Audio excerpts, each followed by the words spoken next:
Excelentíssima presidente desta Igreja Corte, ministra Rosa Weber, receba meus cumprimentos. Senhora ministra Carmen Lúcia, senhores ministros presentes, senhor relator, advogados presentes, servidores, cumprimento na pessoa da doutora Carmen. Obrigado. Pessoa da doutora Carmen, já agradeço, doutora Carmen, a atenção dada pela secretaria nos contatos que fiz, especialmente do doutor Carlos, que nos auxiliou bastante. Quero falar inicialmente com o senhor Aécio Lúcio Costa Pereira. Nós requeremos a sua presença física aqui nesse plenário, mas o deferimento do eminente relator fomos intimados hoje no sentido de que fizesse o acompanhamento do presídio através do vídeo, e eu creio que deva estar acompanhando. Me dirijo ao senhor Aécio para dizer que o senhor está sendo julgado em um julgamento político. Isso comprova pelas palavras iniciais do eminente relator e do eminente... desculpe, doutor Carlos, não cumprimentei Vossa Excelência, que eu gosto muito, me perdoe. Do eminente subprocurador-geral da República, que fizeram manifestações fora do processo, antes mesmo do início da parte processual.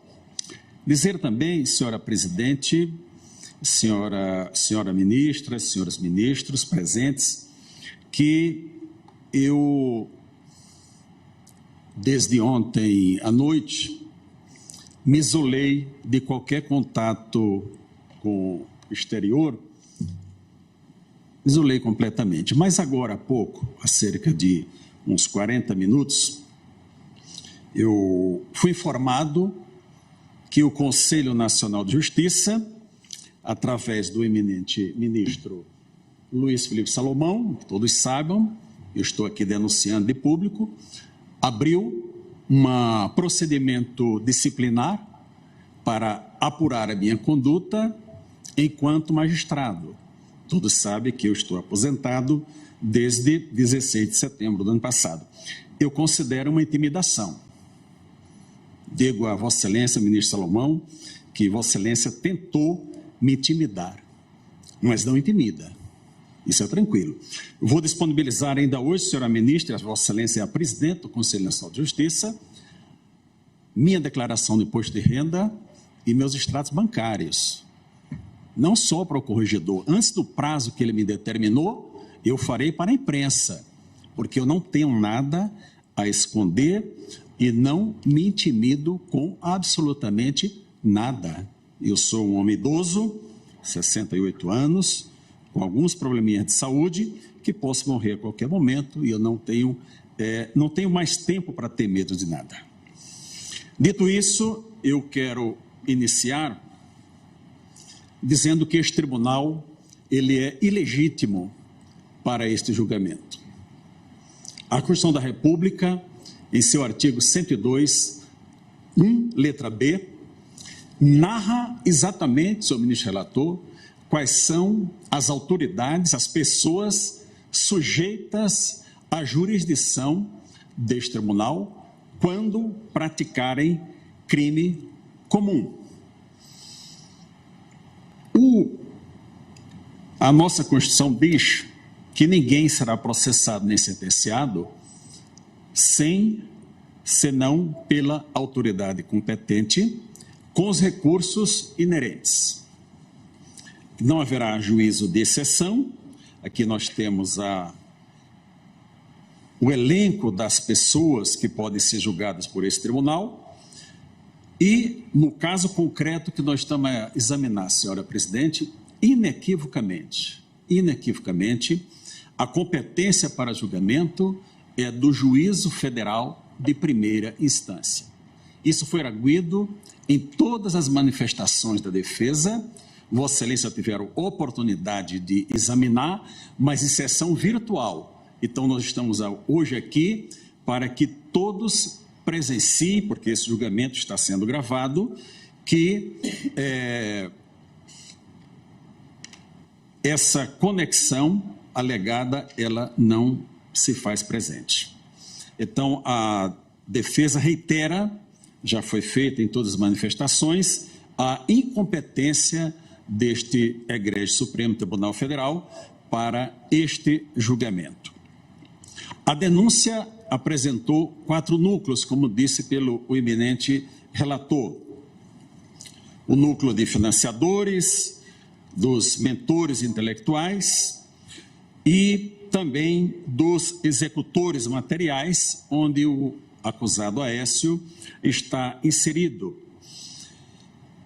No acórdão do recebimento da denúncia, eminente relator, na ementa trazida por Vossa Excelência, diz que a competência desse Tribunal Federal para analisar o respeito da denúncia e para processar e julgar a posterior ação penal, em face de evidente conexão entre as condutas denunciadas e aquelas investigadas no âmbito mais abrangente dos procedimentos envolvendo investigados com prerrogativa de foro.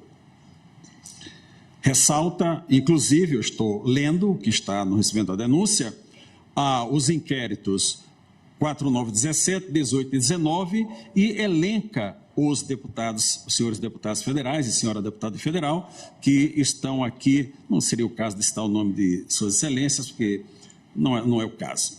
Também relata o inquérito 4781 e 4874, onde temos o senador da República e mais alguns deputados federais. Esses inquéritos, senhora presidente, eu tenho dito, e eu não posso dizê-lo de forma diferente aqui, eu o classifico de inquéritos secretos, e não seria nesta tribuna que eu iria dizer de forma diferente. Qual a situação que se coloca para este réu Aécio?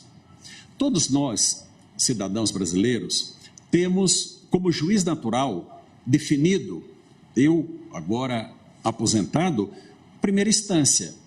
Espero em Deus não que eu cometa um crime, mas se cometê-lo, serei julgado, ou qualquer um, pela primeira instância. Diferente são os parlamentares, que eles se colocam na posição de julgamento em instância única. Qual seja, o deputado senador, ele sabe que ao assumir a ser diplomado e assumir a sua cadeira no Congresso Nacional, ele estará sujeito à jurisdição deste tribunal sem recurso, mas os demais não. Os demais têm direito aos recursos elencados em todas o nosso ordenamento jurídico processual. Esse direito está sendo suprimido ao réu Aécio e suprimido a todos os demais, senhor ministro Alexandre Moraes, todos os demais réus destas ações que estão tramitando aqui no Supremo Tribunal Federal. Aqui temos vários advogados dos processos de hoje, mas vários outros que estão aqui no plenário, que manifestam a mesma posição. Senhora ministra-presidente, qualquer pessoa na rua que a gente conversa, no borracheiro, na padaria, elas falam com tranquilidade por que essas pessoas estão sendo julgadas no Supremo Tribunal Federal. Elas são deputados, são senadores. Então, é importante que Vossas Excelências entendam que esse julgamento causa perplexidade. Além de tomar o tempo desta corte, senhor ministro Zanin, recém-chegado, cumprimento, não é? Para as questões relevantes do país. Veja, Vossas Excelências passarão aqui uma manhã para julgar 2 processos, quando poderia julgar processos outros de relevância, de repercussão para o país inteiro. Então, isso tem que deixar bem claro, bem assentado, de que esta corte, os senhores hão de refletir que não é razoável trazer este julgamento para dentro deste tribunal. Prosseguindo, quero dizer, senhor ministro Alexandre de Moraes, que a defesa, em várias oportunidades, arguiu a suspeição de Vossa Excelência. Inclusive, cita trechos colocados por Vossa Excelência no recebimento da denúncia como fundamentação. Mas nós temos que ser fiel aos fatos, à realidade. A defesa não usou o procedimento adequado dos artigos 277 e 278 deste regimento interno, portanto, eu não vou me alongar nessa matéria, porque ela não tem o pressuposto básico, mas entenda, Vossa Excelência, que a defesa, o Aécio, entendem que Vossa Excelência é suspeito para julgar esse caso e Vossa Excelência pode fazê-lo a qualquer momento, que a suspeição é foro íntimo, o julgador pode a qualquer momento dizer eu sou suspeito por tudo que aconteceu e fazê-lo. Então, apelo a Vossa Excelência o faça agora, antes de iniciar o julgamento propriamente dito. A denúncia traz a grande contexto de todo esse processo, que é o famoso crime multitudinário, que nós temos lá no artigo 65 do Código de Processo Penal como atenuante, no 62 como agravante, mas esse é o grande mote. E coloca da seguinte maneira a denúncia: que o acusado, unindo-se à massa, o denunciado aderiu aos seus dolosos objetivos de auxiliar, provocar e insuflar o tumulto, com o intuito de tomada do poder e destruição do Palácio do Planalto, do Congresso Nacional e do Supremo Tribunal Federal. Continua dizendo que a adesão do denunciado ao grupo criminoso se deu com ânimos de estabilidade, de permanência, pois os ataques à sede dos três poderes tinham por objetivo final a instalação de um regime alternativo de governo, produto da abolição do Estado Democrático de Direito. Tá? Do Estado Democrático de Direito. Pois bem, aqui a acusação do Ministério Público começa a ruir, porque nós estamos tratando do crime multitudinário, esse é o mote. Inclusive, no recebimento da denúncia, o eminente relator traz vários autores falando sobre o crime multitudinário e cita, por exemplo, a questão do estádio de futebol, que todos naquela euforia praticam diversos crimes e não há necessidade de individualização da conduta. Pois bem, na denúncia aqui desse processo, senhor ministro Barroso, futuro presidente desse tribunal, o Ministério Público esquematiza, dizendo, olha, há um núcleo intelectual, há um núcleo financiador, há um núcleo executor, que é o quarto núcleo que está o acusado, e há o núcleo das autoridades de Estado que se omitiram. Veja, ao colocar Aécio dentro de um núcleo determinado, que ações com estabilidade, como disse o eminente subprocurador-geral da República, ele está colocando que ele tinha uma missão específica dentro dessa organização criminosa que permanentemente estável estava instalada para a derrubada do poder, para o famoso golpe de Estado. Diz mais a denúncia, que em data incerta, mas iniciada ao menos a partir de 30 de outubro, milhares de pessoas de forma armada associaram-se. Então, o Ministério Público, no seu entender, tem os dados que colocam o Aécio dentro deste processo como membro de uma organização criminosa, cuja missão era executar, recebendo a ordem do mentor intelectual, o financiamento de quem possivelmente financiou esse golpe, essa tentativa de golpe de Estado, e as autoridades omissas. Então, ele tinha uma missão específica. Se ele tinha uma missão específica, caberia ao Ministério Público, data vênia, dizer a missão do Aécio foi esta. A citação dos 300 e poucos reais, que ele fala que doou, na verdade, nada mais fez do que pagar a sua passagem para vir a Brasília.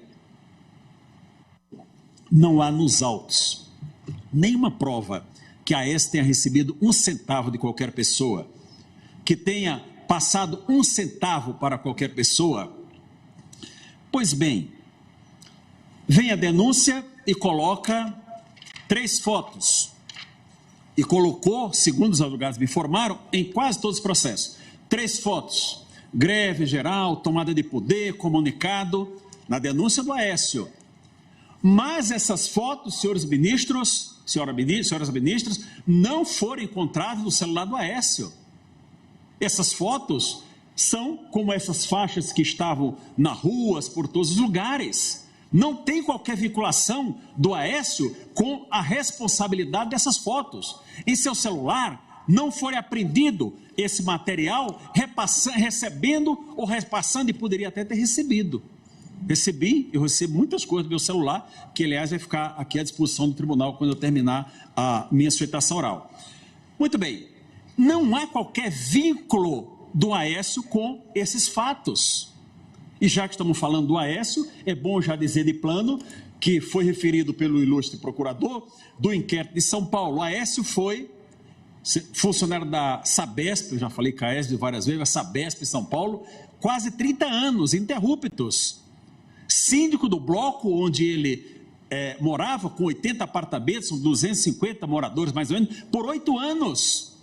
E no dia seguinte à eleição teve essa desavença com este morador, mas aí já coloca como sendo um elemento perigoso, senhor ministro. Essa afirmação, eminente procurador, ela não é razoável. Até porque inquérito policial não serve para antecedente de ninguém.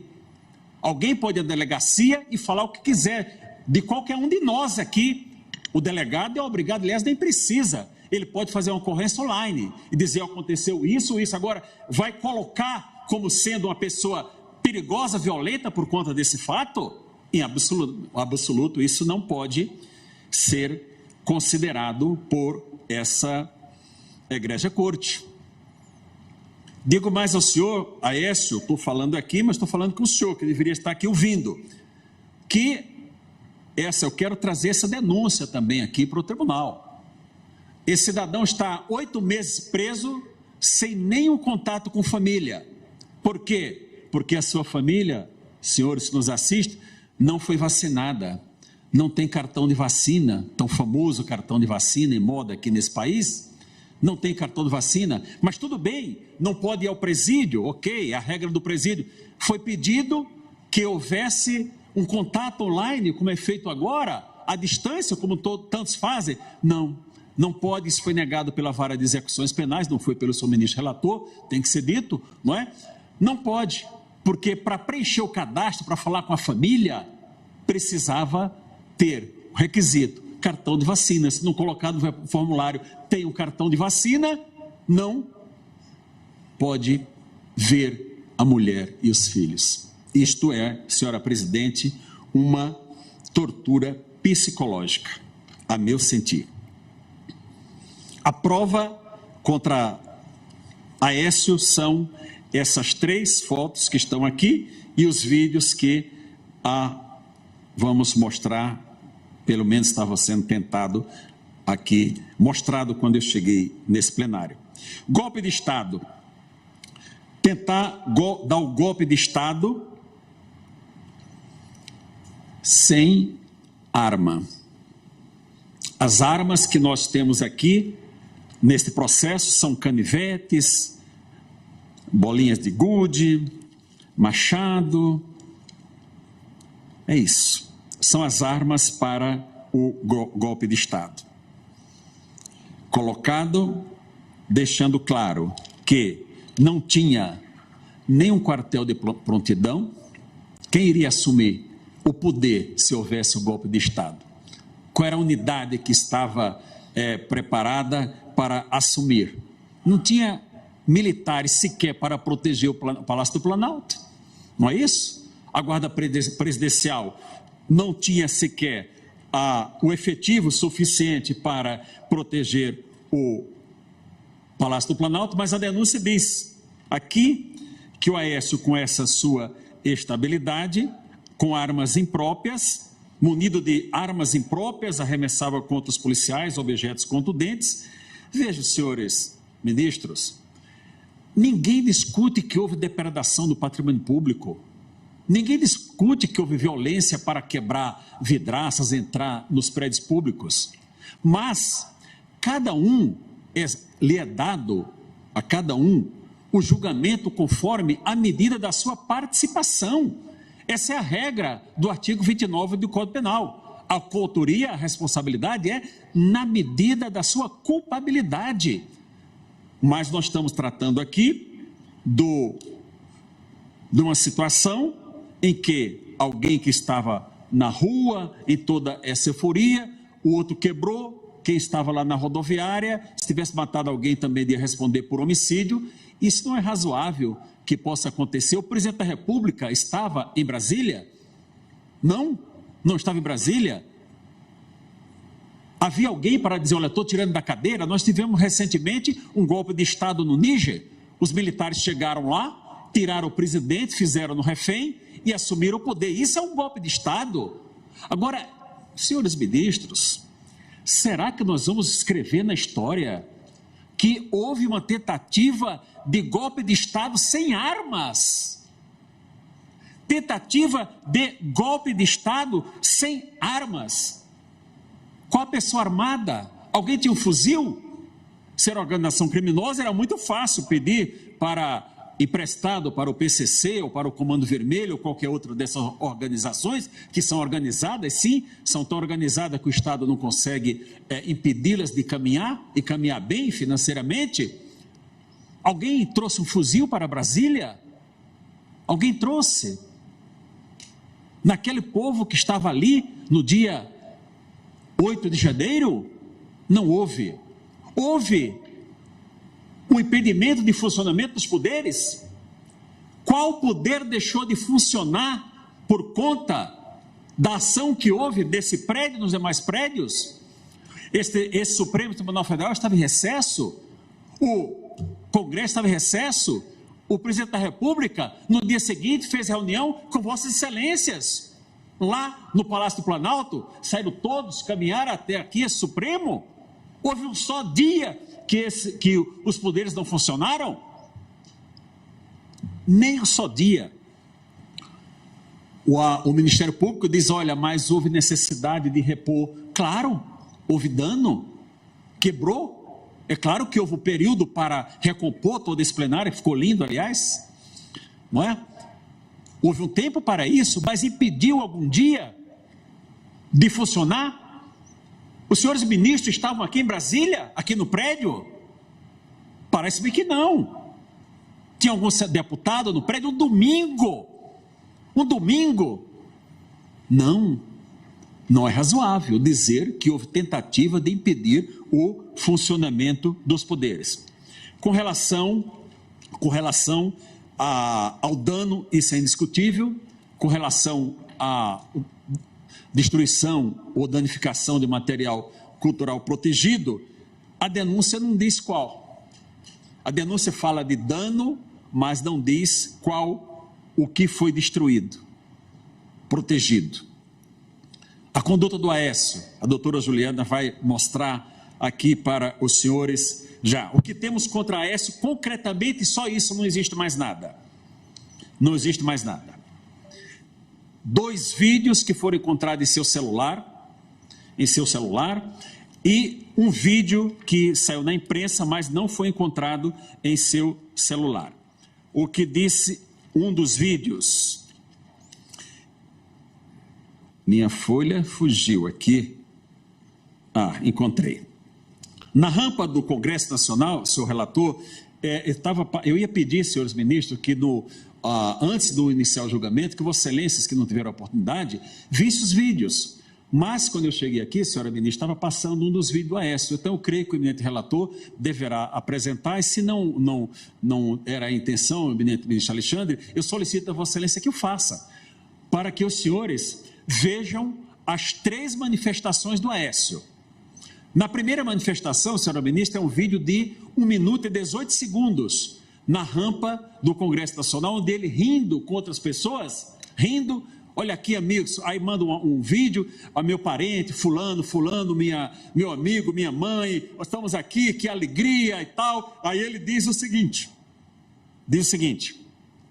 nesse vídeo que estava passando, aos 34 segundos, aspas, Supremo é o povo, 5 vezes, Supremo é o povo, quem manda no Brasil é o povo, fecha aspas. E aos 58 segundos ele diz, caramba, os caras cagam tanto no Brasil que eu acho que vou cagar lá dentro do Senado, tô nem aí não, rindo.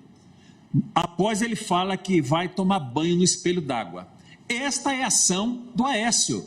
Vocês vão verificar o ânimo descontraído que ele está ali em cima daquela rampa do Congresso Nacional. Nenhum ânimo de violência. Dentro do Congresso, ele diz o seguinte, ele manda mensagem aos colegas de trabalho, que foi lido pelo eminente subprocurador da República. Vocês vão notar que ele está em pé aqui, a mesa do presidente do Senado, ele está em pé, olhando e gravando e dizendo, falando com os colegas dele da Sabesp. Vossa Excelência, senhora presidente, pode constatar que é um ânimo tranquilo, de uma pessoa tranquila que está ali festejando sim, que na cabeça dele, ali era uma vitória. Está dentro do Congresso Nacional, como ele disse que o Congresso fazia necessidade na cabeça do povo, ele tinha vontade de fazer ali dentro também. Ele o fez? Isso foi concretizado? Não, não aconteceu. No terceiro vídeo, ele está na tribuna do Senado, dizendo de forma tranquila, olha, para quem não acreditou, nós estamos aqui.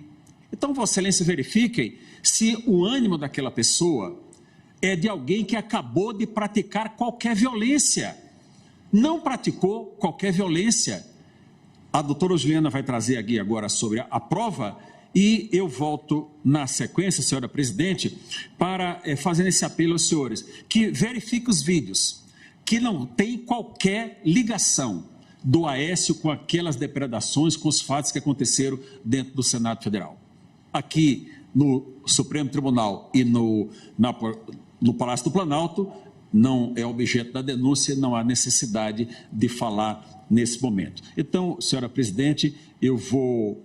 mais uma coisa para não esquecer depois, o ilustre procurador da República disse agora de sua fala que o Aécio foi estimulado, o que contradiz a afirmação inicial da denúncia, que ele fazia parte do núcleo executores dessa associação criminosa. Ora, se ele foi estimulado, ele não era um estimulador das pessoas, ele foi estimulado a participar, mas a denúncia diz não, ele faz parte de um grupo organizado, preparado, com divisão de tarefa para derrubar os poderes da República. E o ilustre procurador, eu até ri, viu, doutor Carlos, quando Vossa Excelência disse no final que para analisar tudo do Aécio era imprescindível. Aí Vossa Excelência corrigiu, digo, prescindir, porque no coração de Vossa Excelência sabe que é imprescindível o Ministério Público individualizar a conduta para dizer, olha, você fez isso e por isso você será responsabilizado. Eu vou parar por aqui, senhora presidente, já me refiz do inquérito que vou responder lá no CNJ, pena que Vossa Excelência não está na presidência, né? Mas o ministro Barroso estará na presidência lá do CNJ, e se eu responder, será com muita tranquilidade. Ainda hoje, volto a dizer, disponibilizarei minha declaração de imposto de renda, que aliás nem precisava o ministro Salomão fazer isso, porque o servidor público é obrigado a entregar ao TCU. A declaração de imposto de renda já está lá há muito tempo. Senhora presidente, eu agradeço essa etapa e retorno em seguida. Muito obrigado, doutora Juliana.